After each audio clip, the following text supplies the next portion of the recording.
안녕하십니까. 편도원 목사입니다. 말씀을 먼저 봅니다.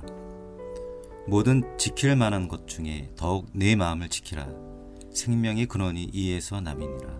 잠언 4장 23절 말씀입니다. 파괴의 유혹에서 창조의 소망으로라는 제목으로 말씀을 나누고자 합니다. 어떠한 건물이나 건축물과 같은 물리적인 것이나 지식적인 측면의 연구와 같은 논문, 그리고 인간과의 관계, 또 무엇을 만들고 다듬고 꾸미는 작업은 시간이 많이 걸리고 많은 정성과 노력이 필요합니다. 반대로 이러한 노력의 산물들이 파괴되는 과정은 만들어가는 과정과 비교할 수 없을 만큼 빠르고 어떠한 것은 순간적으로 끝이 납니다. 쉬운 예로 A4 용지로 200페이지, 300페이지 이상의 글을 썼다고 했을 때 그 쓰는 과정은 많은 사색과 연구의 시간이 필요하겠지만 그것을 컴퓨터에서 삭제하는 데는 불과 1초도 안 걸립니다. 우리는 삶 속에서 인간 관계의 파괴를 경험합니다. 많은 유명 인사들부터 시작해서 한 개인의 삶들이 하루아침에 파괴되고 끝없는 낭떠러지로 추락하는 모습들을 어렵지 않게 보고 있습니다.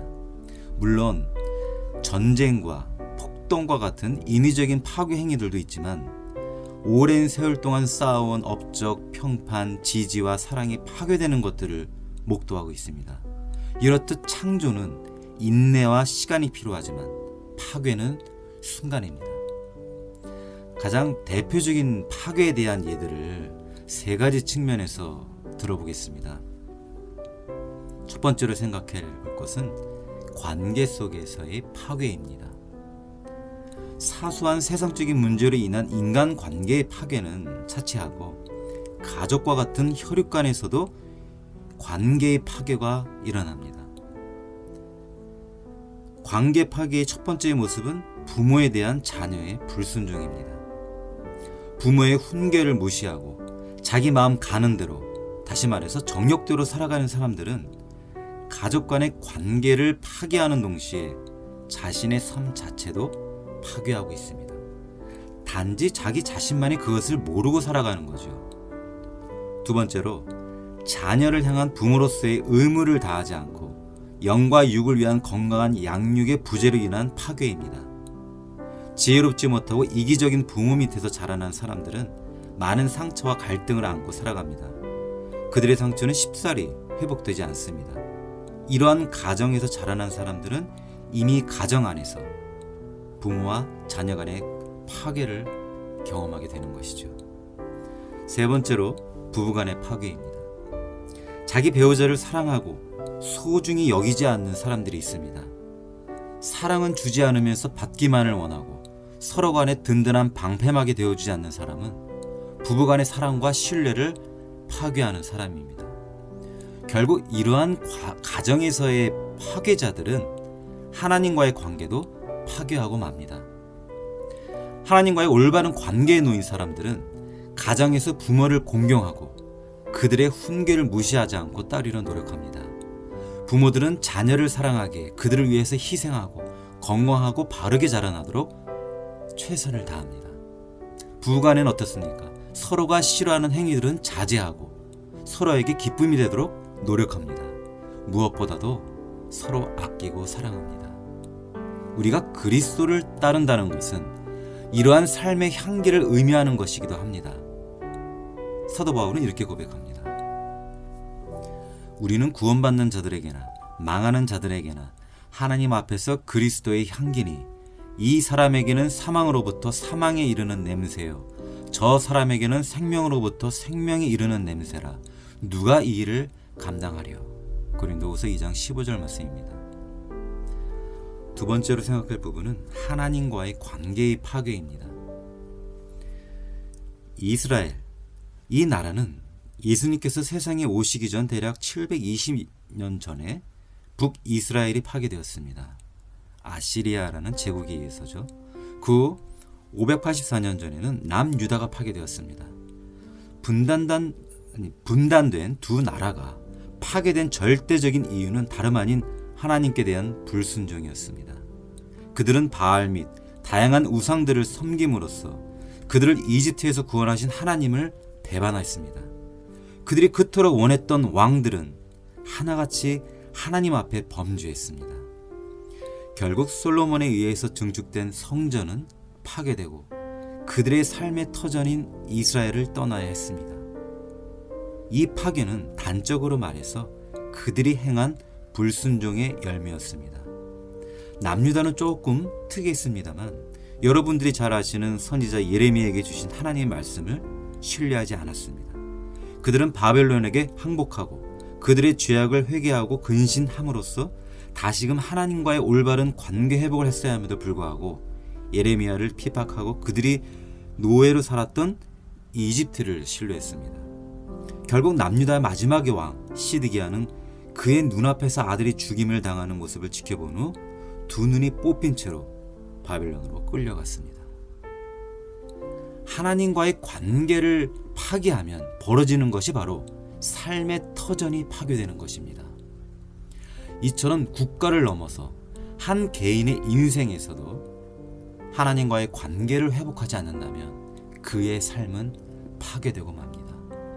점점 더 파괴된 삶은 더 이상 회복 불가능으로 걸어가게 되며 마침내 멸망으로 결말이 나게 되죠. 그러므로 우리는 하나님과의 관계를 파괴하는 것이 아닌 철저한 회개와 순종으로 주님과의 관계를 회복하는 것입니다. 하나님과의 관계 회복보다 더 중요하고 급한 것은 이 세상에 존재하지 않습니다. 늘 그러하듯 인간이 그것을 깨닫지 못하는 것뿐입니다. 세 번째로 미혹에 의한 파괴입니다. 말씀을 보겠습니다. 데살로니가후서 2장 9절에서 12절 말씀입니다. 악한 자의 나타남은 사탄의 활동을 따라 모든 능력과 표적과 거짓 기적과 불의와 모든 속임으로 멸망하는 자들에게 있으리니 이는 그들이 진리의 사랑을 받지 아니하여 구원함을 받지 못함이라. 이러므로 하나님이 미혹의 역사를 그들에게 보내사 거짓 것을 믿게 하심은 진리를 믿지 않고 불의를 좋아하는 모든 자들로 하여금 심판을 받게 하려 하심이라. 미혹이라는 단어는 무엇에 홀려서 정신을 차리지 못하는 것, 한편 정신이 헷갈려서 갈팡질팡하는 것을 일컫는 말입니다. 그렇다면 미혹은 어떠한 대상에 의한 것을 말합니다. 그렇다면 그 미혹의 주체는 오늘 말씀처럼 악한 자, 곧 사탄으로부터 옵니다. 미혹은 거짓의 아비, 멸망의 자식에 의한 거짓말에 속은 상태를 말하는 것이기 때문입니다. 에덴에서 아담과 하와는 사탄의 거짓말, 즉 선악과를 먹으면 죽지 않고 하나님처럼 된다는 그 창세기 3장 5절에 나오는 말씀에 근거한 말씀입니다. 그거에 미혹되어서 금단의 열매인 선악과를 먹었습니다. 이것이 곧 하나님과의 관계가 파괴된 첫 사건이었습니다. 그로부터 지금까지 사탄의 미혹은 여전히 계속되고 있으며 인간은 아담과 하와가 겪은 미혹을 지금도 당하고 있습니다. 이러한 미혹 중 여전히 인류에게, 인간에게 대표적으로 다가오고 있는 것이 다름 아닌 공산주의입니다. 혹자는 이렇게 말할 수 있습니다. 공산주의는 이제 잊혀진 시대의 잔유물에 불과합니다. 이미 공산주의가 다 망해서 사라지고 있는 상황입니다 라고 말할 것입니다. 그러나 실제로 그렇지 않습니다. 그들은 다른 목소리, 다른 모습으로 다가오고 있기 때문입니다. 마치 광명의 천사의 모습으로 말입니다. 그럼에도 그들의 중심에는 공산주의가 뿌리 내려져 있습니다. 그들은 서로 다르게 우파라는 이름, 좌파라는 이름, 보수, 진보라는 어떤 정치적 사고 및 가치라는 옷을 입고 있습니다. 그러나 그들의 내면은, 즉 그들의 아비는 사탄이라는 것을 숨기고 있는 자들은 좌우를 막론하고 있습니다. 어쩌면 그들 자신도 미혹되고 속고 있기 때문일 것입니다. 보통의 사람들은 그들 자신도 여전히 미혹되어 있기에 모습을 갖춘 자신의 모습을 감춘 사탄을 발견하지 못하는 것뿐입니다. 그래서 하나님 없이 살아가는 인간은 가련한 존재입니다. 마찬가지로 미혹이 있는 곳에는 반드시 파괴가 뒤따릅니다. 위에로서 일명 프롤레타리아 혁명이라고 하는 사회주의, 공산주의 혁명은 자유민주주의 체제, 자본주의 체제, 그 밖에 그들이 타도하려는 체제를 전복시키려는 것입니다. 즉 파괴시키려는 혁명입니다. 그런데 과연 그 혁명이 성공한 나라들에서 국민들의 삶이 개선되었습니까? 가난한 자가 부유해지고 약한 자가 보호받게 됐습니까? 아닙니다. 또한 그들이 중요하게 여기는 공평과 평등이라는 것이 실제로 이루어지고 있습니까? 실제로는 그 반대였습니다. 약자는 더욱 보호받지 못하고 그들이 말하는 평등은 가난하고 핍박받는 하위 평등으로 자리 잡았습니다.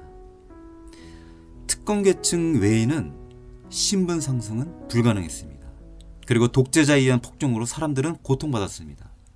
그래서 세상의 정치 역사학자들은 공산주의는 실패한 이념이라고 말합니다. 그러나 유감스럽게도 그들은 여전히 포기하지 않았습니다. 왜 포기하지 않을까요? 사탄과 그의 하수인들은 계속해서 활동하고 있기 때문입니다. 그리고 더욱 결정적인 증거는 공산주의가 가장 미워하는 것은 기독교입니다. 그러면 기독교를 가장 증오하는 이유는 바로 예수님의 말씀처럼 예수 그리스도를 미워하기 때문입니다. 요한복음 15장 18절에는 다음같이 말씀하십니다. 세상이 너희를 미워하면 너희보다 먼저 나를 미워한 줄로 알라. 이런 말씀을 하셨습니다. 세상에서 하나님을 미워하고 그분을 대적하는 존재는 사탄밖에 없습니다. 그는 멸망의 자식이며 거짓의 아버지이기 때문입니다. 그들은 철저히 사탄의 가르침을 숨기고 사랑이라는 옷으로 변장해서 종교통합 운동을 또 합니다. 여러분, 종교통합이라는 것이 사랑이라는 공통분모로 하나가 되어야 한다고 주장하지만 실제로 매우 무서운 운동입니다. 겉으로는 타협, 화합을 얘기하는 것 같지만 종교의 자유를 부정하는 것이기 때문입니다. 결국 종교는 하나가 되어야 한다는 것입니다. 그런데 그 하나가 되는 종교가 무엇일까요? 그것은 겉과 속이 다른 사탄을 숭배하는 종교가 될 것입니다. 그리고 의무와 책임을 무시한 인간의 본능에 충실한 이기적이고 극단적인 자유주의를 선동합니다. 이미 세상은 이러한 미혹으로 너무나 오염되어 있습니다. 정통과 하나님의 창조 원리를 부정한 주장들을 서슴없이 세상에 내놓고 있습니다. 그 안에는 교회도 존재합니다. 이미 세계 열방뿐 아니라 한국 교회는 좌파적인 성향과 세계관을 가지고 있는 목회자와 교회들이 넘쳐나고 있습니다. 이들을 기다리고 있는 것은 무엇일까요? 철저한 파괴입니다. 교회의 파괴, 가정의 파괴, 하나님과의 관계의 파괴를 의미합니다. 이것은 영적인 차원의 문제입니다. 세상적인 눈으로 보면 결코 볼 수 없습니다. 그들도 역시 양의 옷을 입고 겉으로 선지자라는 소리를 듣기 때문입니다. 마태복음 7장 15절이 생각납니다. 거짓 선지자들을 삼가라. 양의 옷을 입고 너희에게 나아오나 속에는 노략질하는 일이라. 이러한 파괴로부터 우리가 보호받으려면 어떻게 해야 할까요? 그에 대한 해답은 성경에 쓰여져 있습니다. 당신의 백성이 어떻게 하면 미혹에서 분별로 파괴로부터 안전하게 보호받도록 우리에게 그 길을 제시하고 가르치는 교훈이 모두 성경에 있습니다. 성경을 읽으십시오. 그리고 하나님과의 관계를 소중하게 여기시길 축원드립니다. 그러면 하나님의 성령께서 여러분을 인도하시고 가르치실 것입니다. 깨달음을 주실 것입니다. 하나님께서 함께 하심의 은총을 입는 영혼은 미혹되지 않습니다. 삶 속에서 관계를 파괴하지 않습니다. 무엇보다도 하나님과 하나가 되는 일치의 은혜를 입습니다. 우리 앞에는 파괴하려고 온 힘을 다 쓰고 있는 사탄과 그의 하수인들이 포진하고 있습니다. 그리고 한편에는 전능하신 하나님의 은혜와 그분의 천사들이 우리를 돕고 있습니다. 파괴는 유혹으로 다가옵니다. 유혹을 이기려면 우리의 마음을 지켜야 합니다.